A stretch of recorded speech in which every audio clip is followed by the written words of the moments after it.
Hello everyone, this is Irene Weisman, immigration attorney. Today is Wednesday, January 8th, 2025.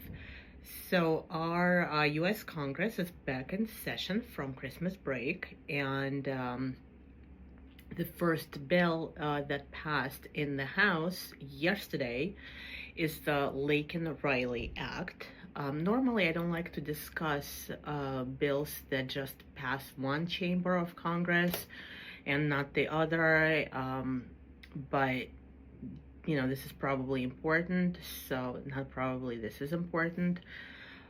The Laken Riley Act passed in the House, the lower chamber of Congress, yesterday, and it passed, it overwhelmingly passed actually, with a vote of 264 to 159.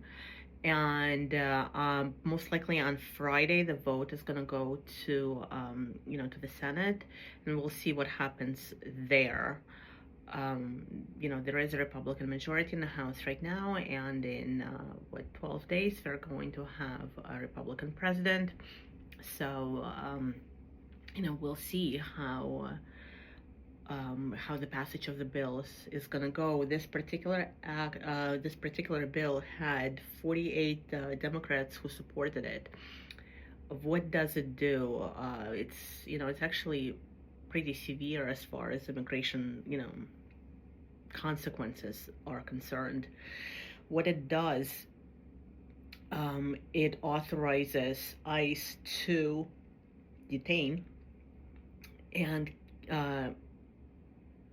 keep in mandatory detention. So mandatory detention means no bond, for somebody who is undocumented in this country, came into this country without authorization, so without a visa, and is present in the United States without authorization. So somebody who has been charged. Okay, so not convicted. So this is charged or convicted, but it now has the word charged. So if somebody was just charged, okay, it doesn't require a conviction. It does talk about convictions as well, but in this particular bill, it also uses the word charged.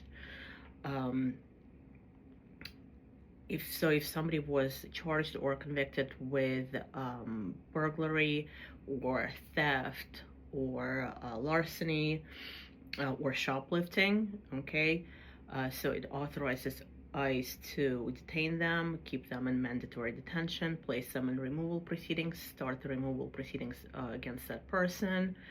And the bill separately also gives the states the power to sue the federal government if they think that there was basically like a violation that they did with this person. Very broad, by the way. This is super broad. So if they didn't vet this person properly, or if the state thinks they didn't vet this person properly, or